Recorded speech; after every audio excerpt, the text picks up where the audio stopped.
ਜੇ ਤੁਸੀਂ ਜਸਟਿਸ ਮਾਰਕੰਡੇ ਜਿਹੜਾ ਕਾਟਜੂ ਜਿਹੜਾ ਖੁਦ ਜਸਟਿਸ ਰਿਹਾ ਸੁਪਰੀਮ ਕੋਰਟ ਦਾ ਉਹਦੀ ਗੱਲ ਮੰਨੋ ਤੇ ਉਹ ਕਹਿੰਦਾ ਵੀ 85% ਸੁਪਰੀਮ ਕੋਰਟ ਦੇ ਜੱਜ ਜਿਹੜੇ ਨੇ ਉਹ ਕਰਪਟ ਨੇ, ਪੈਸੇ ਲੈ ਕੇ ਫੈਸਲੇ ਕਰਦੇ ਨੇ। ਭਾਰਤ ਦੇ ਉਸ ਹਿੰਦੂਤਵਾ ਦੇ ਸਟਰਕਚਰ ਦੇ ਵਿੱਚ ਜਿੱਥੇ 80% ਦੇ ਕਰੀਬ ਬੁੱਤ ਪ੍ਰਸਤ ਲੋਕ ਨੇ, ਜੇ ਉਹਨਾਂ ਨੂੰ ਹਿੰਦੂ ਨਾ ਵੀ ਕਹਿਣਾ ਹੋਏ, ਪਰ ਜੇ ਤੁਸੀਂ ਸੈਂਸਸ ਫਿਗਰ ਜਿਹੜੀਆਂ ਲੇਟੈਸਟ 2011 ਦੀਆਂ ਅਵੇਲੇਬਲ ਨੇ ਉਹਨਾਂ ਦੇ ਲਿਹਾਜ਼ ਨਾਲ ਦੇਖੋ ਤਾਂ 79.67% ਆਬਾਦੀ ਹਿੰਦੂਆਂ ਦੀ ਹੈ। ਸਿੱਖਾਂ ਦਾ ਜਿਹੜੀ ਉਹਨਾਂ ਦੀ ਗਰੋਥ ਰੇਟ ਹੈ ਉਹ ਘਟ ਰਿਹਾ ਹੈ। ਭਾਈ ਹੁਣ ਤਾਂ ਪੰਜਾਬ ਜਾਂ ਚੰਡੀਗੜ੍ਹ ਦੇ ਇੰਟਰਵਿਊਆਂ 'ਚ ਵੀ ਇਹ ਹਾਲ ਹੋਣ ਲੱਗ ਗਿਆ ਕਿ ਕਿਤੇ ਕੜੇ ਲਵਾਏ ਹੁੰਦੇ ਨੇ, ਕਿਤੇ ਕਿਰਪਾਨ ਲਵਾਈ ਹੁੰਦੀ ਹੈ, ਔਰ ਉਹ ਜਿਹੜਾ ਉਸ ਲੈਵਲ ਦੇ ਉੱਤੇ ਨੈਗੇਟਿਵਿਟੀ ਉਹ ਤੁਸੀਂ 47 ਤੋਂ ਬਾਅਦ ਹੀ ਫਿਲਮਾਂ ਦੇ ਵਿੱਚ ਇੱਕ ਜ਼ਮਾਨੇ 'ਚ ਜੇ ਟੈਕਸੀ ਡਰਾਈਵਰ, ਜੋਕਰ ਔਰ ਫਨੀ ਮੈਨ ਜਿਹੜਾ ਹੈ ਜਿਹਨੂੰ ਬਣਾਉਣਾ ਹੈ, ਜਿਹਦਾ ਮਜ਼ਾਕ ਉਡਾਉਣਾ ਤੋਂ ਸਿੱਖ ਪੱਗ ਵਾਲਾ ਬਣਾ ਦਿਓ। ਜੇ ਕੋਈ ਖਬਰ ਭਾਰਤੀ ਮੀਡੀਆ ਨੂੰ ਮਿਲੀ, ਇਲੈਕਟ੍ਰੋਨਿਕ ਮੀਡੀਆ ਨੂੰ, ਪ੍ਰਿੰਟ ਮੀਡੀਆ ਨੂੰ, ਇਹ ਨਹੀਂ ਕਿ 20,000 ਕਰੋੜ ਦੀ ਡਰੱਗ ਜਿਹੜੀ ਅਡਾਨੀ ਦੀ ਮਲਕੀਅਤ ਵਾਲੇ ਮੁੰਦਰਾ 에ਅਰਪੋਰਟ ਜਿਹੜਾ ਗੁਜਰਾਤ ਦੇ ਵਿੱਚ ਆ ਉਹਦੇ ਚੋਂ ਮਿਲੀ, ਉਸ ਦੇ ਉੱਤੇ ਪਹਿਲੇ ਦਿਨ ਇੱਕ ਖਬਰ ਨਿੱਕੀ ਜਿਹੀ ਲੱਗੀ ਕਿਉਂਕਿ ਉਹ ਇੰਟਰਪੋਲ ਨੇ ਇਨਫੋਰਮ ਕੀਤਾ ਹੁੰਦਾ, ਉਹ ਖਬਰ ਉਨੀ ਕੁ ਲੱਗਣੀ ਹੁੰਦੀ ਹੈ। ਪਰ ਫਿਰ 3 ਹਫ਼ਤੇ ਉਹ ਸ਼ਾਹਰੁਖ ਖਾਨ ਦਾ ਮੁੰਡਾ ਜਿਹੜਾ ਆਰੀਅਨ ਖਾਨ, ਜਿਹਦੇ ਕੋਲੋਂ ਵੀ ਕੋਈ ਡਰੱਗ ਨਹੀਂ ਸੀ, ਪੈਸੇ ਵੀ ਡਰੱਗ ਖਰੀਦਣ ਦਾ ਨਹੀਂ ਸੀ, ਉਹਦੇ ਟੈਸਟ ਵੀ ਇਹ ਨਹੀਂ ਹੈ ਕਿ ਉਹਨੇ ਕੋਈ ਡਰੱਗ ਇਸਤੇਮਾਲ, 23 ਸਾਲਾ ਮੁੰਡਾ, ਉਹਦੇ ਉੱਤੇ ਜਿਵੇਂ ਭਾਰਤ ਦੇ ਕੈਮਰੇ ਘੁੰਮੇ, ਜਿਵੇਂ ਅਦਾਲਤਾਂ ਤੁਸੀਂ ਦੇਖੋ ਵੀ ਕਿਸ ਹੱਦ ਤੱਕ ਮੈਂ ਜੁਡੀਸ਼ਰੀ ਦੀ ਗੱਲ ਕੀਤੀ ਹੈ। ਔਰ ਅਸੀਂ ਹੁਣ ਤਾਂ ਦੇਖ ਹੀ ਲਿਆ ਹਿੰਦੂਤਵਾ ਦੇ ਪ੍ਰਭਾਵ ਥੱਲੇ ਉਹ ਫੈਸਲੇ ਰਾਮ ਮੰਦਰ ਬਣਾਉਣ ਦੀ ਲਾਈਨ ਹੋਏ, ਟ੍ਰਿਪਲ ਤਲਾਕ ਦੀ ਹੋਏ, ਜਾਂ ਈਵਨ CAA NRP 2 ਸਾਲ ਤੋਂ ਫਾਈਲਾਂ ਪਈਆਂ ਹੋਈਆਂ ਨੇ ਕੋਈ ਉਹਦੇ ਤੇ ਕਿ ਭਾਈ ਇਹ ਤਾਂ ਬੇਸਿਕ ਇੱਕ ਪਾਸੇ ਫੰਡਾਮੈਂਟਲ ਰਾਈਟ ਇਹ ਕਹਿੰਦਾ ਹੈ ਉਸ ਕਨਸਟੀਟਿਊਸ਼ਨ ਦਾ ਕਿ ਮਜ਼ਹਬ ਦੇ ਨਾਂ ਤੇ ਤੁਸੀਂ ਡਿਸਕ੍ਰਿਮੀਨੇਟ ਨਹੀਂ ਕਰ ਸਕਦੇ। ਪਰ ਦੂਸਰੇ ਪਾਸੇ ਅਸੀਂ ਦੇਖਦੇ ਹਾਂ ਕਿ ਜਿਹੜਾ CAA ਕਾਨੂੰਨ ਹੈ ਉਹ ਪਾਕਿਸਤਾਨ, ਅਫਗਾਨਿਸਤਾਨ ਔਰ ਬੰਗਲਾਦੇਸ਼ ਤੋਂ ਆਏ ਜਿਹੜੇ ਮੁਸਲਮਾਨਾਂ ਨੂੰ ਉਹਦੇ ਚੋਂ ਐਕਸਕਲੂਡ ਕਰਦਾ ਹੈ। ਔਰ ਇਸੇ ਤਰ੍ਹਾਂ ਜੇ ਅਸੀਂ ਦੂਸਰੇ ਕਾਨੂੰਨ ਉਹਨਾਂ ਦੇ ਦੇਖੀਏ, ਜਿਵੇਂ ਉਹਨਾਂ ਨੇ ਪੰਜਾਬ ਦੇ ਹਵਾਲੇ ਨਾਲ ਖੇਤੀ ਕਾਨੂੰਨ ਬਣਾਏ ਨੇ ਜਿਹੜਾ ਪਰਵਿਊ ਹੀ ਨਹੀਂ ਹੈ ਸੁਪਰੀਮ ਕੋਰਟ 'ਚ ਕਲੀਅਰਲੀ, ਜਦੋਂ ਪਾਵਰਸ ਸਟੇਟਸ ਦੀਆਂ ਔਰ ਸੈਂਟਰ ਦੀਆਂ ਔਰ ਬਾਅਦ ਦੇ ਵਿੱਚ ਰੈਜ਼ੀਡੂਅਲ ਪਾਵਰਸ ਤੀਸਰਾ ਕਲੌਜ਼ ਹੈ ਤੇ ਐਗਰੀਕਲਚਰ ਵੀ, ਲਾ ਐਂਡ ਆਰਡਰ ਵੀ, ਈਵਨ ਵਾਟਰ ਜਿਹੜਾ ਰਾਈਪੇਰੀਅਨ ਲਾਅ ਉਹ ਸਟੇਟਾਂ ਦਾ ਹੈ। ਹੁਣ ਤੁਸੀਂ ਪੰਜਾਬ ਦੇ ਹਵਾਲੇ ਨਾਲ ਦੇਖੋ ਕਿ ਭਾਈ ਪਾਣੀ ਸਾਡਾ 3/4 ਵਾਟਰ ਪੰਜਾਬ ਦਾ ਉਹਨਾਂ ਨੇ ਖੋਹ ਲਿਆ। ਪਹਿਲਾਂ ਸਤਲੁਜ, ਪਹਿਲਾਂ ਰਾਜਸਥਾਨ ਨਹਿਰ ਜਿਹਦਾ ਨਾਮ ਵੀ ਇੰਦਰਾ ਗਾਂਧੀ ਨਹਿਰ ਰੱਖਿਆ, ਜੇ 16.5 ਮਿਲੀਅਨ ਏਕੜ ਫੁੱਟ ਪਾਣੀ ਇਹ ਅੱਜ ਤੋਂ 40 ਸਾਲ ਪਹਿਲਾਂ ਕੈਲਕੂਲੇਟ ਹੋਇਆ ਸੀ ਪੰਜਾਬ ਦੇ ਦਰਿਆਵਾਂ 'ਚ ਆਉਂਦਾ, ਸਤਲੁਜ, ਬਿਆਸ, ਰਾਵੀ ਜਿਹੜਾ ਇੰਡਸ ਵਾਟਰ ਟ੍ਰੀਟੀ ਥੱਲੇ ਭਾਰਤੀ ਕਬਜ਼ੇ ਵਾਲੇ ਪੰਜਾਬ ਨੂੰ ਮਿਲੇ, ਤੇ 16.5 ਮਿਲੀਅਨ ਏਕੜ ਫੁੱਟ 'ਚੋਂ 8.5 ਮਿਲੀਅਨ ਏਕੜ ਫੁੱਟ ਪਾਣੀ ਸਿੱਧਾ ਰਾਜਸਥਾਨ ਲੈਂਦਾ। ਹਰਿਆਣਾ ਪੰਜਾਬ 'ਚੋਂ ਕ੍ਰੀਏਟ ਕੀਤਾ ਗਿਆ, ਉਹਦੇ ਨਾਲ ਇਹਨਾਂ ਤਿੰਨੋਂ ਦਰਿਆ ਨਹੀਂ ਲੱਗਦੇ, 3.5 ਮਿਲੀਅਨ ਏਕੜ ਫੁੱਟ ਪਾਣੀ ਹਰਿਆਣੇ ਨੂੰ ਦੇ ਦਿੱਤਾ ਗਿਆ। ਔਰ ਲੌਜੀਕ ਇਹ ਦਿੱਤਾ ਗਿਆ ਜੀ ਹਰਿਆਣਾ ਸਟੇਟ ਬਣਨ ਤੋਂ ਪਹਿਲਾਂ ਪੰਜਾਬ ਦਾ ਹਿੱਸਾ ਸੀ, ਇਸ ਲਈ ਉਹਦਾ ਹੱਕ ਬਣਦਾ, ਮੰਨ ਲਓ ਬਣਦਾ। ਪਰ ਹੁਣ ਯਮਨਾ ਦਰਿਆ ਜਿਹੜਾ ਉਹ ਹਰਿਆਣੇ 'ਚੋਂ ਨਿਕਲਦਾ, ਲੇਕਿਨ ਉਹਦੇ 'ਚੋਂ ਪੰਜਾਬ ਨੂੰ ਇੱਕ ਬੂੰਦ ਵੀ ਪਾਣੀ ਦੀ ਨਹੀਂ ਹੈ। ਉਦੋਂ ਇਹ ਕਿੱਥੇ ਗਿਆ ਕਿ ਭਾਈ ਹਰਿਆਣਾ ਪੰਜਾਬ ਦਾ ਹਿੱਸਾ ਸੀ। ਇਸੇ ਤਰ੍ਹਾਂ ਖੇਤੀ ਕਾਨੂੰਨਾਂ ਦੀ ਅਸੀਂ ਗੱਲ ਕੀਤੀ, ਅੱਜ ਜਦੋਂ ਅਸੀਂ ਅਕਤੂਬਰ ਮਹੀਨੇ ਦੇ ਐਂਡ 'ਚ ਪਹੁੰਚ ਗਏ ਹਾਂ, ਆਲਰੇਡੀ 12ਵਾਂ ਮਹੀਨਾ ਸ਼ੁਰੂ ਹੋ ਗਿਆ। 26 ਨਵੰਬਰ 2020 ਨੂੰ ਦਿੱਲੀ ਦੀਆਂ ਬਰੂਹਾਂ ਤੇ ਆ ਕੇ ਕਿਸਾਨ ਬੈਠਦੇ ਨੇ, ਔਰ ਇਹਦੇ ਬਾਵਜੂਦ ਕਿ ਰਿਪੀਟਡਲੀ ਇਹ ਪਾਰਟ ਸਾਹਮਣੇ ਹੈ ਕਿ ਇਹ ਤਾਂ ਸੈਂਟਰ ਗਵਰਨਮੈਂਟ ਦਾ ਹੱਕ ਹੀ ਨਹੀਂ ਹੈ ਕਿ ਐਗਰੀਕਲਚਰ ਨਾਲ ਰਿਲੇਟਡ ਉਹ ਕਾਨੂੰਨ ਬਣਾਏ।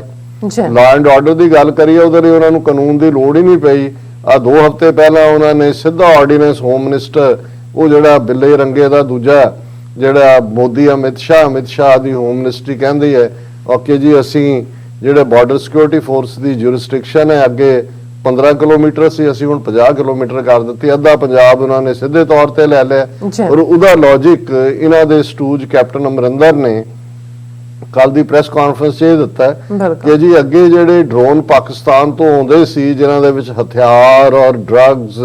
ਔਰ ਦੂਸਰਾ ਸਟਫ ਹੁੰਦਾ, ਉਹਨਾਂ ਡਰੋਨਸ ਦੀ ਰੇਂਜ 15 ਕਿਲੋਮੀਟਰ ਤੱਕ ਹੀ ਹੁੰਦੀ ਸੀ। ਹੁਣ ਉਹਨਾਂ ਨੇ ਮੋਰ ਸੋਫਿਸਟੀਕੇਟ ਡਰੋਨ ਬਣਾ ਲਏ ਨੇ ਹੁਣ, ਕਿਉਂਕਿ ਉਹ 50 ਕਿਲੋਮੀਟਰ ਤੱਕ ਮਾਰ ਕਰਦੇ ਨੇ, ਇਸ ਲਈ BSF ਹੁਣ 50 ਕਿਲੋਮੀਟਰ ਤੱਕ ਹੋਏਗੀ। ਹੁਣ ਤੁਸੀਂ ਕੁਝ ਮਹੀਨਿਆਂ ਬਾਅਦ ਦੇਖੋਗੇ ਉਹ ਕਹਿਣਗੇ ਜੀ ਪਾਕਿਸਤਾਨ ਨੇ ਡਰੋਨ ਬਣਾ ਰਹੇ ਨੇ ਜਿਹਦੀ ਮਾਰ 100 ਕਿਲੋਮੀਟਰ ਤੱਕ ਹੈ, ਤੇ ਸਾਰੇ ਦਾ ਸਾਰਾ ਪੰਜਾਬ ਜਿਹੜਾ ਹੈ ਉਹ ਸਿੱਧੇ ਤੌਰ ਦੇ ਉੱਤੇ ਸੈਂਟਰ ਦੇ ਕੰਟਰੋਲ 'ਚ ਜਾਏਗਾ। ਹੁਣ ਇਹ ਸਾਰੇ ਹਿੱਸੇ ਨੇ ਭਾਰਤ ਦੇ ਵਿੱਚ ਮੀਡੀਆ ਦੇ ਉੱਤੇ ਉਹਨਾਂ ਦਾ ਪੂਰਾ ਕੰਟਰੋਲ ਹੈ। ਬਾਹਰ ਥੋੜੀ ਬਹੁਤ ਆਵਾਜ਼, ਔਰ ਅਨਫੋਰਚੂਨੇਟਲੀ ਜਿਹੜਾ ਸਾਡਾ ਵੀ ਇੱਕ ਵੱਡਾ ਹਿੱਸਾ ਹੈ ਜਿਨ੍ਹਾਂ ਦੇ ਕੋਲ ਸੋਸ਼ਲ ਮੀਡੀਆ ਦੀ ਮੁਹਾਰਤ ਆਈ ਹੈ ਵਰਤਣ ਦੀ, ਉਹ ਤਾਂ ਇੱਕ ਦੂਸਰੇ ਦੀਆਂ ਪੱਗਾਂ ਉਛਾਲਣ ਤੋਂ ਬਿਨਾਂ ਜਾਂ ਬਹੁਤ ਵਾਰੀ ਧਾਰਮਿਕ ਮੁੱਦਿਆਂ ਦੇ ਉੱਤੇ ਇੱਧਰ ਉੱਧਰ ਦੀਆਂ ਗੱਲਾਂ ਕਰਨ, ਜਾਂ ਕਈ ਵਾਰ ਜੋ ਵਾਪਰਦਾ ਹੈ ਕਰੰਟ ਹੁੰਦਾ 24 ਆਵਰ ਨਿਊਜ਼ ਹੁੰਦੀ ਹੈ ਉਹਦੇ ਤੇ ਹੁੰਦੇ ਨੇ, ਫਿਰ ਅਗਲੇ 24 ਆਵਰ ਹੋਰ ਸੋ ਇੱਕ ਜਿਹਨੂੰ ਕਹਿੰਦੇ ਨੇ ਨਿਸਤ ਬਣ ਕੇ, ਨਿਸ਼ਾਨਾ ਬਣ ਕੇ, ਇੱਕ ਚਿੜੀ ਦੀ ਅੱਖ 'ਚ ਦੇਖ ਕੇ ਕਿ ਭਾਈ ਇਹਨੂੰ ਜਿਹੜਾ ਫੁੰਡਣਾ, ਉਹ ਜਿਹੜਾ ਕੰਮ ਹੈ ਉਹ ਜਦੋਂ ਤੱਕ ਕੋਈ ਸੰਸਥਾ, ਆਰਗੇਨਾਈਜੇਸ਼ਨ, ਕੋਈ ਮੀਡੀਆ, ਸਾਡੇ ਕੋਲ ਤਾਂ ਕੋਈ ਸਾਧਨ ਨਹੀਂ ਨੇ। ਅਸੀਂ ਤਾਂ ਇੱਕ ਫਕੀਰਾਨਾ ਅੰਦਾਜ਼ 'ਚ ਔਰ ਆਪਣੇ ਗੁਰੂ ਦੇ ਉੱਤੇ ਭਰੋਸਾ ਓਟ ਰੱਖ ਕੇ, ਔਰ ਗੁਰੂ ਦੀ ਸੰਗਤ ਜਿਸ ਦੇ ਉੱਤੇ ਸਾਡਾ ਹਮੇਸ਼ਾ ਹੀ ਇਹ ਯਕੀਨ ਰਿਹਾ ਕਿ ਭਾਈ ਗੁਰੂ ਸੰਗਤ ਦੇ ਵਿੱਚ ਵਸਦਾ ਹੈ, ਔਰ ਸੰਗਤ ਜਿਹੜੀ ਹੈ ਉਹ ਹਰ ਪਾਸਿਓਂ ਸਮਰੱਥ ਹੈ। ਅਸੀਂ ਤਾਂ ਜੇ ਤੁਰੇ ਆ ਤਾਂ ਇਸ ਸਹਾਰੇ ਦੇ ਨਾਲ ਹੀ, ਇਹਦੇ ਬਾਵਜੂਦ ਆਪਣਿਆਂ 'ਚ ਵੀ ਦੂਸਰਿਆਂ 'ਚ ਵੀ ਕੋਈ ਇਹ ਨਹੀਂ ਹੈ ਕਿ ਵੀ ਸਾਨੂੰ ਡਿਫਿਕਲਟੀਜ਼ ਕੱਲੀਆਂ ਫਾਈਨੈਂਸ਼ੀਅਲ ਡਿਫਿਕਲਟੀਜ਼ ਨਾਲ ਤਾਂ ਤੁਸੀਂ ਡੀਲ ਕਰ ਲੈਂਦੇ ਹੋ, ਔਰ ਲੇਕਿਨ ਤੁਸੀਂ ਡੇ ਟੂ ਡੇ ਜਦੋਂ ਆਪਣਿਆਂ ਦੀ ਉਸ ਤਨਕੀਦ ਦਾ ਹਿੱਸਾ ਬਣਦੇ ਹੋ ਜਿਹੜਾ ਤੁਸੀਂ ਡਿਜ਼ਰਵ ਨਹੀਂ ਕਰਦੇ। ਦੁਸ਼ਮਣ ਤਾਂ ਹੈ, ਦੁਸ਼ਮਣ ਦੇ ਨੇ ਜੇ ਟ੍ਰੋਲਰ ਛੱਡੇ ਹੋਏ ਨੇ ਰੋਜ਼ਾਨਾ 5-7 ਜਿਹੜੇ ਨੇ ਇਸ ਕਿਸਮ ਦਾ, ਉਹ ਸਮਝ ਆ ਸਕਦਾ। ਉਹ ISI ਦਾ ਪੇਡ ਬਣਾ ਦੇਣ, ਉਹ ਪਾਕਿਸਤਾਨ ਦਾ ਬਣਾ ਦੇਣ, ਉਹ ਸਾਡੀ ਸਿੱਖੀ ਦੇ ਉੱਤੇ ਸਵਾਲ ਖੜਾ ਕਰ ਦੇਣ, ਉਹ ਸਮਝ ਆ ਸਕਦਾ ਦੁਸ਼ਮਣ ਦਾ। ਪਰ ਜੇ ਆਪਣਿਆਂ ਵੀ ਬਹੁਤਿਆਂ ਨੂੰ ਇਹ ਸਮਝ ਨਾ ਹੋਏ ਕਿ ਭਾਈ ਜਿਹੜੇ ਮੁੱਦੇ ਸੈਂਟਰਲ 'ਚ ਨੇ, ਜਦੋਂ ਤੱਕ ਅਸੀਂ ਇਹ ਨਹੀਂ ਮੰਨਦੇ ਕਿ ਹਾਥੀ ਦੀ ਪੈੜ 'ਚ ਸਭ ਦੀ ਪੈੜ, ਹੁਣ ਹਾਥੀ ਕੀ ਹੈ?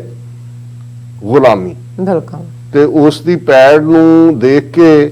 ਜਿਹੜਾ ਉਸ ਦਾ ਹੱਲ ਕੀ ਹੈ? ਉਹ ਆਜ਼ਾਦੀ। ਕਿ ਭਾਈ ਗੁਲਾਮੀ ਦਾ ਹਾਥੀ ਤੁਹਾਡੇ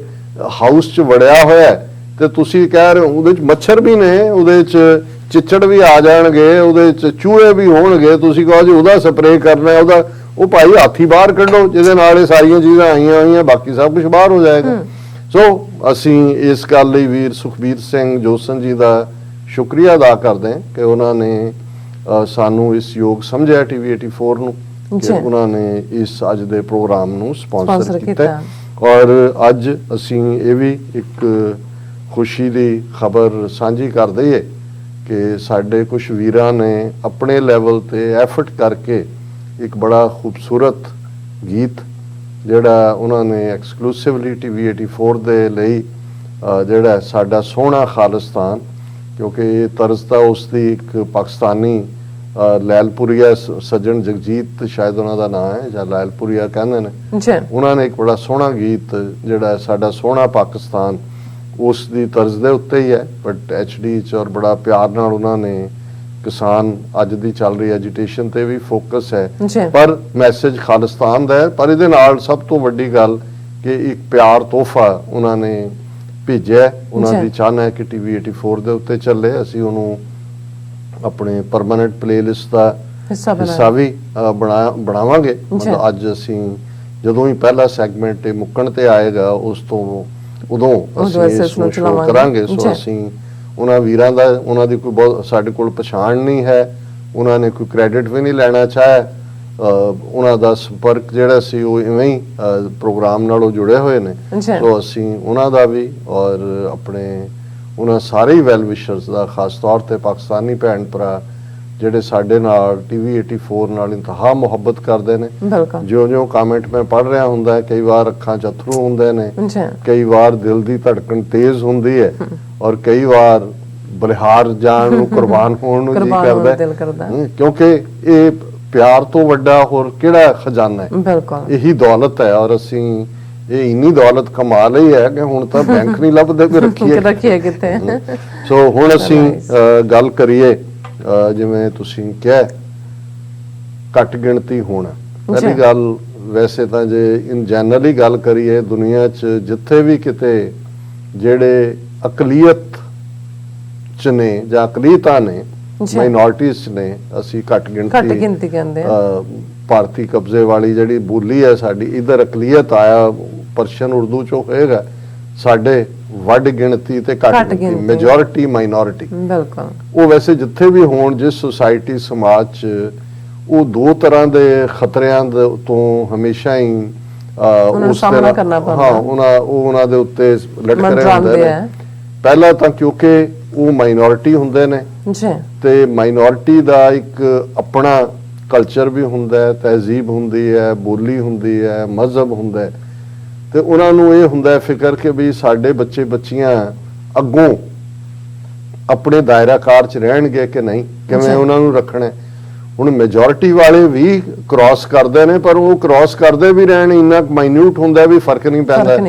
ਪਰ ਜਦੋਂ ਸਾਡੇ ਬੱਚੇ ਬੱਚੀਆਂ ਸੇ ਵਿਆਹ ਦਾ ਮਾਮਲਾ ਹੀ ਹੁੰਦਾ ਹੈ, ਜੇ ਉਹ ਬਾਹਰ ਨਿਕਲ ਜਾਂਦੇ ਨੇ ਤਾਂ ਉਹ ਗਏ ਤਾਂ ਗਏ, ਉਹ ਤਾਂ ਫਿਰ ਤੁਹਾਨੂੰ ਇਹ ਲੱਗੇ ਕਿ ਵੀ ਉਹ ਤੁਹਾਡੀਆਂ ਜੜ੍ਹਾਂ ਨਾਲ ਨਹੀਂ ਰਹਿੰਦੇ। ਸੋ ਅਸੀਂ ਇਹ ਦੇਖ ਰਹੇ ਹਾਂ ਵੀ ਇਹਦੇ ਨਾਲ ਈਵਨ ਕੋਈ ਪ੍ਰੋਸਪੈਰਿਟੀ ਦਾ ਤਾਲੁਕ ਨਹੀਂ ਹੁੰਦਾ। ਬਹੁਤ ਵਾਰ ਇਹ ਜਦੋਂ ਕਿਹਾ ਜਾਂਦਾ ਨਾ ਜੀ ਕਿ ਵੀ ਪੈਸੇ ਦੇ ਜ਼ੋਰ ਤੇ, ਜਿਵੇਂ ਕ੍ਰਿਸਚੀਅਨਿਟੀ ਵਾਲੇ ਜਾਂ ਅੱਜ ਵੀ ਦਲਿਤਾਂ ਨੂੰ ਦੂਜੇ ਈਸਾਈ ਬਣਾ ਰਹੇ ਨੇ, ਬਣਾਉਂਦੇ ਨੇ, ਪੈਸਾ ਕੰਮ ਕਰਦਾ, ਪਰ ਬਹੁਤ ਵਾਰ ਇਹ ਹੁੰਦਾ ਹੁਣ ਜਿਵੇਂ ਭਾਰਤ ਦੇ ਵਿੱਚ ਪਾਰਸੀ ਜ਼ੋਰੈਸਟਰੀਅਨ ਜਿਹੜੇ ਸਦੀਆਂ ਪਹਿਲਾਂ ਈਰਾਨ ਤੋਂ ਆਏ, ਜੇ ਸਭ ਤੋਂ ਅਮੀਰ ਲੋਕ ਉਸ ਖਿੱਤੇ ਦੇ ਦੇਖਣੇ ਹੋਣ ਤੇ ਉਹ ਪਾਰਸੀ ਨੇ। ਜਦੋਂ ਅਸੀਂ ਟਾਟੇ ਦੀ ਗੱਲ ਕਰਦੇ ਹਾਂ ਜਾਂ ਇਹ ਸਾਰੇ ਵੱਡੇ ਵੱਡੇ ਲੋਕ ਜਿਨ੍ਹਾਂ ਨੇ ਫਾਈਨੈਂਸ ਕੀਤਾ, ਫਰੀडम ਮੂਵਮੈਂਟ ਵੇਲੇ ਵੀ ਰਹੇ, ਫੈਕਟਰੀਆਂ ਦੇ ਵੇਲੇ ਵੀ, ਈਵਨ ਪਾਕਿਸਤਾਨ ਦੇ ਮੁੱਢਲੇ ਦਿਨਾਂ 'ਚ ਵੀ ਜਿਹੜਾ ਹੈ ਪਾਕਿਸਤਾਨ ਦੀ ਸਟੇਬਿਲਿਟੀ 'ਚ ਵੀ ਕੌਸਜੀ ਫੈਮਿਲੀ, ਦੂਜੇ ਤੀਜੇ ਇਸ ਕਿਸਮ ਦੇ ਲੋਕ ਅੱਗੇ ਰਹੇ। ਔਰ ਫਿਲੈਂਥਰੋਪੀ 'ਚ ਵੀ ਜਿੰਨੇ ਪਬਲਿਕ ਅੱਜ ਵੀ ਬੰਬੇ ਔਰ ਜਿੱਥੇ ਉਹਨਾਂ ਦੀ ਜ਼ਿਆਦਾ ਗਿਣਤੀ ਹੈ, ਬੜੇ ਬੜੇ ਹਸਪੀਟਲ, ਮਿਊਜ਼ੀਅਮ, ਦੂਜੇ ਤੀਜੇ, ਇੰਨਾ ਕੁਝ ਉਹਨਾਂ ਨੇ ਬਣਾਇਆ। ਇਹੀ ਨਹੀਂ ਕਿ ਉਹ ਪੈਸੇ ਕਮਾਉਂਦੇ ਨੇ, ਉਹ ਮਦਦ ਵੀ ਕਰਦੇ ਨੇ, ਲੇਕਿਨ ਹਰ ਸੈਂਸਸ ਤੋਂ ਬਾਅਦ ਉਹਨਾਂ ਦੀ ਗਿਣਤੀ, ਔਰ ਉਹਨਾਂ ਦੇ ਬਹੁਤ ਸਖਤ ਕਾਨੂੰਨ ਨੇ ਮਜ਼ਹਬੀ, ਵਿਆਹ ਦੇ ਮਾਮਲੇ ਨੂੰ ਲੈ ਕੇ, ਦੂਜੇ ਨੂੰ ਲੈ ਕੇ, ਲੇਕਿਨ ਉਹਨਾਂ ਦੀ ਹਰ ਸੈਂਸਸ ਤੋਂ ਬਾਅਦ ਉਹਨਾਂ ਦੀ ਗਿਣਤੀ ਘਟਦੀ ਜਾਂਦੀ ਔਰ ਇਵੈਂਚੁਅਲੀ ਉਹਨਾਂ ਨੂੰ ਵੀ ਪਤਾ ਹੈ ਕਿ ਉਹਨਾਂ ਨੇ। ਹੁਣ ਇਹੀ ਫੀਅਰ ਖਾਸ ਤੌਰ ਤੇ ਜੇ ਅਸੀਂ ਸਿੱਖ ਕੌਮ ਦੇ ਹਵਾਲੇ ਨਾਲ ਦੇਖੀਏ, ਅਸੀਂ ਭਾਵੇਂ ਬਾਹਰਲੇ ਮੁਲਕਾਂ 'ਚ, ਬਹੁਤ ਵੱਡਾ ਫਿਕਰ ਪੇਰੈਂਟਸ ਦਾ ਇਹੀ ਹੁੰਦਾ ਕਿ ਸਾਡੇ ਬੱਚੇ ਬੱਚੀਆਂ ਸਿੱਖੀ ਦੇ ਦਾਇਰੇ 'ਚ ਰਹਿਣ, ਵਿਆਹ ਆਪਣਿਆਂ ਨਾਲ ਕਰਵਾਉਣ, ਲੇਕਿਨ ਤੁਸੀਂ ਖਬਰਾਂ ਇੱਧਰ ਉੱਧਰ ਦੇਖੋਗੇ ਕਿ ਭਾਈ ਤੁਸੀਂ ਕਿੰਨਾ ਕੁ ਜਿਹੜਾ ਉਹ ਚੈੱਕ ਰੱਖ ਸਕਦੇ ਹੋ, ਰੱਖੋਗੇ ਵੀ ਤੇ ਤੁਹਾਡਾ ਕਿੰਨਾ ਕੁ ਵਾਸ ਹੁੰਦਾ। ਅਲਟੀਮੇਟਲੀ ਇਹ ਜਿਹੜਾ ਮੈਜੋਰਿਟੀ ਦਾ ਕਲਚਰ ਹੁੰਦਾ ਹੈ, ਇਹ ਇਵੇਂ ਹੜਵਾਂਗ ਹੁੰਦਾ ਹੈ ਕਿ ਵੀ ਮਾਈਨੋਰਟੀਜ਼ ਦਾ ਵਿਚਾਰੀਆਂ ਉਹ ਲੱਭ ਰਹੀਆਂ ਹੁੰਦੀਆਂ ਨੇ ਕਿ ਕੋਈ ਫੱਟਾ ਮਿਲ ਜਾਏ, ਅਸੀਂ ਤੈਰ ਕੇ ਨਾਲ ਨਾਲ ਤੁਰੇ ਰਹੀਏ, ਨਹੀਂ ਤੇ ਹੜ ਦੇ ਨਾਲ ਉਹਨਾਂ ਨੇ ਹੜਨਾ ਹੀ ਹੁੰਦਾ। ਔਰ ਦੂਸਰਾ, ਜੇ ਤੁਸੀਂ ਆਪਣੀ ਡਿਸਟਿੰਕਟ ਆਈਡੈਂਟੀਟੀ ਦੇ ਨਾਲ ਔਰ ਆਪਣੀ ਪਛਾਣ ਦੇ ਨਾਲ ਤੁਰਦੇ ਹੋ, ਡਿਸਕ੍ਰਿਮੀਨੇਸ਼ਨ ਉਹਦੇ ਸਿੱਖਾਂ ਤੋਂ ਬਿਹਤਰ ਕੋਈ ਨਹੀਂ ਜਾਣਦਾ, ਕਿਉਂਕਿ ਸਾਡੀਆਂ ਤਾਂ ਸ਼ਕਲਾਂ ਹੀ ਡਿਸਟਿੰਕਟ ਨੇ। ਔਰ ਇੱਥੇ ਤੁਸੀਂ ਨੌਕਰੀਆਂ 'ਚ, ਸਕੂਲਾਂ 'ਚ ਬੱਚਿਆਂ ਦਾ ਬੁਲਿੰਗ, ਦੂਸਰਾ ਤੀਸਰਾ, ਇਹ ਸਾਰਾ ਸਿਸਟਮ ਹੁੰਦਾ। ਇਹ ਮੈਂ ਵੈਸਟਰਨ ਸੁਸਾਇਟੀ ਦੀ ਗੱਲ ਕਰ ਰਿਹਾ, ਜਿੱਥੇ ਕਿ ਕੋਈ ਕਾਨੂੰਨਾਂ ਦੇ ਵਿੱਚ ਬਿਲਟ ਇਨ ਬਾਇਸ ਨਹੀਂ ਹੈ। ਹੁਣ ਇਸ ਸਾਰੇ ਨੂੰ ਮੋੜ ਲਓ ਭਾਰਤ ਦੇ ਉਸ ਹਿੰਦੂਤਵਾ ਦੇ ਸਟਰਕਚਰ ਦੇ ਵਿੱਚ, ਜਿੱਥੇ 80% ਦੇ ਕਰੀਬ ਬੁੱਤ ਪ੍ਰਸਤ ਲੋਕ ਨੇ, ਜੇ ਉਹਨਾਂ ਨੂੰ ਹਿੰਦੂ ਨਾ ਵੀ ਕਹਿਣਾ ਹੋਏ, ਪਰ ਜੇ ਤੁਸੀਂ ਸੈਂਸਸ ਫਿਗਰ ਜਿਹੜੀਆਂ ਲੇਟੈਸਟ 2011 ਦੀਆਂ ਅਵੇਲੇਬਲ ਨੇ ਉਹਨਾਂ ਦੇ ਲਿਹਾਜ਼ ਨਾਲ ਦੇਖੋ ਤਾਂ 79.67% ਆਬਾਦੀ ਹਿੰਦੂਆਂ ਦੀ ਹੈ।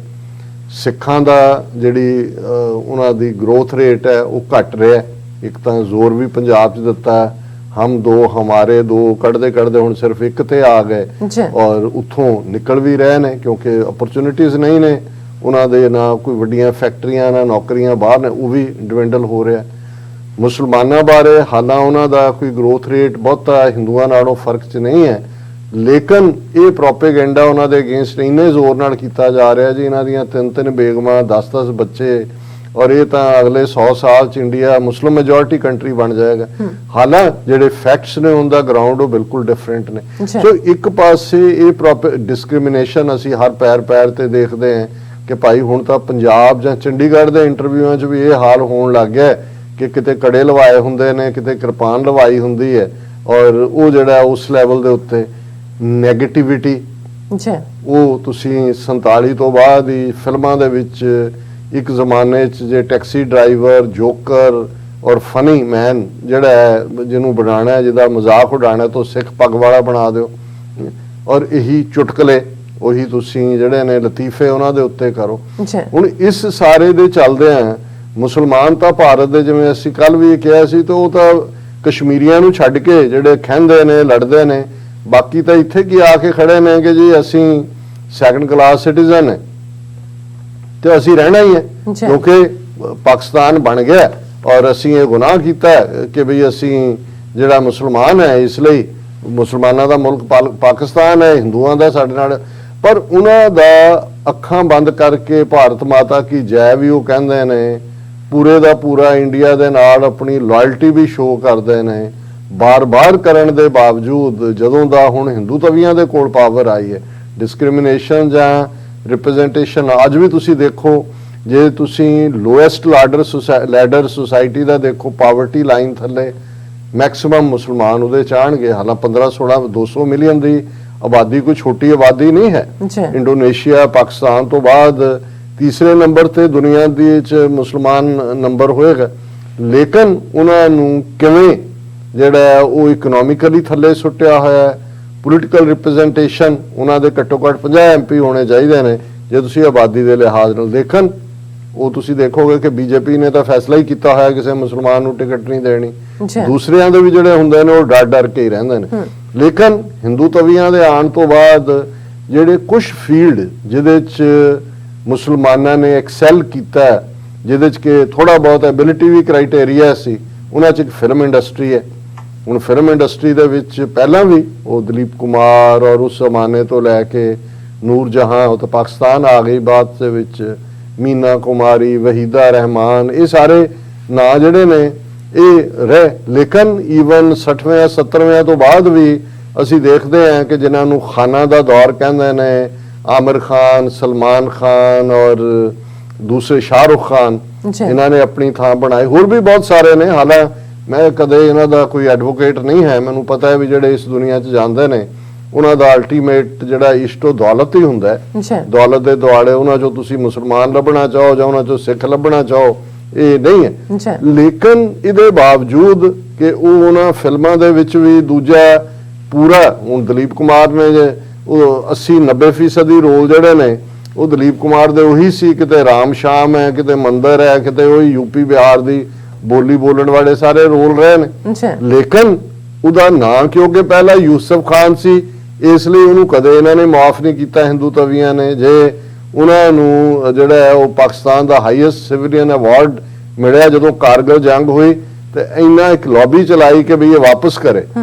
ਔਰ ਕੀ ਹਾਲ ਕੀਤਾ। ਔਰ ਇਹ ਈਵਨ ਉਹਨਾਂ ਦੀ ਡੈਥ ਦੇ ਉੱਤੇ ਵੀ ਇੱਕ ਦੋ ਹਿੰਦੂ ਤਵੀਆਂ ਨੇ ਇਸ ਕਿਸਮ ਦਾ ਪ੍ਰੋਪੇਗੈਂਡਾ ਕਿ ਭਾਈ ਉਹ ਕਿੰਨਾ ਕੁ ਇੰਡੀਅਨ ਸੀ ਇਸ ਦੇ ਥੱਲੇ। ਲੇਕਿਨ ਹੁਣ ਤਾਂ ਜਦੋਂ ਉਹ ਤਾਂ ਇੱਕ ਚੱਲਦਾ ਹੀ ਰਿਹਾ ਨੈਗੇਟਿਵਿਟੀ ਵਾਲਾ, ਉਹ ਵੀ ਵਿਚਾਰੇ ਸੰਭਲ ਕੇ ਮੂੰਹ ਕੀ ਕਹਿਣਾ ਕੀ ਨਹੀਂ ਕਹਿਣਾ ਇਹੀ ਰਿਹਾ। ਹੁਣ ਇਹ ਫਿਲਮ ਇੰਡਸਟਰੀ, ਜਿਵੇਂ ਅਸੀਂ ਅਮਰੀਕਾ ਦੇ ਹਵਾਲੇ ਨਾਲ ਕਿਹਾ ਸੀ ਕਿ ਕਾਲਿਆਂ ਦੇ ਕੋਲ ਦੋ ਹੀ ਰਾਹ ਬਚੇ ਸੀ ਕਿ ਜਾਂ ਉਹ ਮਿਊਜ਼ਿਕ ਵਾਲੇ ਫੀਲਡ 'ਚ ਸੀ ਜਾਂ ਸਪੋਰਟਸ ਵਾਲੇ 'ਚ ਸੀ। ਭਾਰਤ ਦੇ ਮੁਸਲਮਾਨ ਵੀ ਆਲਮੋਸਟ ਜਿਹੜੇ ਪੁਸ਼ ਟੂ ਦਾ ਵਾਲ ਨੇ, ਉਹਨਾਂ ਦੇ ਕੋਲ ਇੱਕ ਫਿਲਮ ਇੰਡਸਟਰੀ ਦਾ ਸੀ। ਉਹ ਜਿਵੇਂ ਤੁਸੀਂ ਦੇਖੋਗੇ ਪਿਛਲੇ 10-12 ਸਾਲਾਂ 'ਚ ਸਾਰਾ ਟ੍ਰੈਂਡ ਬਦਲਿਆ, ਕਿਵੇਂ ਹਿੰਦੂ ਤਵੀ ਵਿਚਾਰਧਾਰਾ ਵਾਲੇ ਅੱਗੇ ਲਿਆਂਦੇ ਗਏ, ਦੂਜਿਆਂ ਨੂੰ ਹਰਾਸ ਕੀਤਾ ਗਿਆ, ਇਨਕਮ ਟੈਕਸ ਹੋਏ, ਉਹ ਜਿਹੜਾ ਇਹਨਾਂ ਦਾ ਈਡੀ ਡਿਪਾਰਟਮੈਂਟ ਹੋਏ, ਉਹਨਾਂ ਦੇ ਛਾਪੇ ਇੱਧਰ ਉੱਧਰ। ਔਰ ਹੁਣ ਸਿੱਧੇ ਤੌਰ ਤੇ ਜੇ ਮੈਂ ਗੱਲ ਕਰਾਂ, ਕਿਉਂਕਿ ਪਿਛਲੇ 3 ਹਫ਼ਤਿਆਂ ਦੇ ਵਿੱਚ ਜੇ ਕੋਈ ਖਬਰ ਭਾਰਤੀ ਮੀਡੀਆ ਨੂੰ ਮਿਲੀ, ਇਲੈਕਟ੍ਰੋਨਿਕ ਮੀਡੀਆ ਨੂੰ, ਪ੍ਰਿੰਟ ਮੀਡੀਆ ਨੂੰ, ਇਹ ਨਹੀਂ ਕਿ 20,000 ਕਰੋੜ ਦੀ ਡਰੱਗ ਜਿਹੜੀ ਅਡਾਨੀ ਦੀ ਮਲਕੀਅਤ ਵਾਲੇ ਮੁੰਦਰਾ 에ਅਰਪੋਰਟ ਜਿਹੜਾ ਗੁਜਰਾਤ ਦੇ ਵਿੱਚ ਆ ਉਹਦੇ ਚੋਂ ਮਿਲੀ, ਉਸ ਦੇ ਉੱਤੇ ਪਹਿਲੇ ਦਿਨ ਇੱਕ ਖਬਰ ਨਿੱਕੀ ਜਿਹੀ ਲੱਗੀ, ਕਿਉਂਕਿ ਉਹ ਇੰਟਰਪੋਲ ਨੇ ਇਨਫੋਰਮ ਕੀਤਾ ਹੁੰਦਾ, ਉਹ ਖਬਰ ਉਨੀ ਕੁ ਲੱਗਣੀ ਹੁੰਦੀ ਹੈ, ਉਹ ਗਾਇਬ ਹੋ ਗਈ। ਪਰ ਫਿਰ 3 ਹਫ਼ਤੇ ਉਹ ਸ਼ਾਹਰੁਖ ਖਾਨ ਦਾ ਮੁੰਡਾ ਜਿਹੜਾ ਆਰੀਅਨ ਖਾਨ, ਜਿਹਦੇ ਕੋਲੋਂ ਵੀ ਕੋਈ ਡਰੱਗ ਨਹੀਂ ਸੀ, ਪੈਸੇ ਵੀ ਡਰੱਗ ਖਰੀਦਣ ਦਾ ਨਹੀਂ ਸੀ, ਉਹਦੇ ਟੈਸਟ ਵੀ ਇਹ ਨਹੀਂ ਹੈ ਕਿ ਉਹਨੇ ਕੋਈ ਡਰੱਗ ਇਸਤੇਮਾਲ 23 ਸਾਲਾ ਮੁੰਡਾ ਉਹਦੇ ਉੱਤੇ ਜਿਵੇਂ ਭਾਰਤ ਦੇ ਕੈਮਰੇ ਘੁੰਮੇ, ਜਿਵੇਂ ਅਦਾਲਤਾਂ ਤੁਸੀਂ ਦੇਖੋ ਵੀ ਕਿਸ ਹੱਦ ਤੱਕ ਮੈਂ ਜੁਡੀਸ਼ਰੀ ਦੀ ਗੱਲ ਕੀਤੀ ਹੈ, ਉਸ ਦੇ ਬਾਵਜੂਦ ਔਰ ਉਹਨਾਂ ਦੇ ਐਕਸਪਰਟਸ ਦੀਆਂ ਮੈਂ ਸੁਣ ਰਿਹਾ ਸੀ ਟੈਸਟੀਮਨੀਜ਼ ਕਿ ਭਾਈ ਨਾ ਤੁਹਾਡੀ ਪੋਜੈਸ਼ਨ 'ਚ ਹੈ, ਨਾ ਤੁਸੀਂ ਉਹਦਾ ਸੇਵਨ ਕੀਤਾ ਹੋਇਆ, ਨਾ ਤੁਹਾਡੇ ਕੋਲ ਪੈਸੇ ਨੇ, ਇੱਕ ਤੁਸੀਂ ਸੈਟਅਪ ਕਰਦੇ ਹੋ, ਇੱਕ ਕਰੂਜ਼ ਦੇ ਨਾਂ ਥੱਲੇ ਕਿ ਉਹਨੂੰ ਸੱਦਦੇ ਹੋ ਔਰ ਤੁਸੀਂ ਉਹਨੂੰ ਔਰ ਜਿਹੜਾ ਡਿਸਟ੍ਰਿਕਟ ਕੋਰਟ ਹੈ ਉਹ ਜ਼ਮਾਨਤ ਨਹੀਂ ਕਰਦਾ,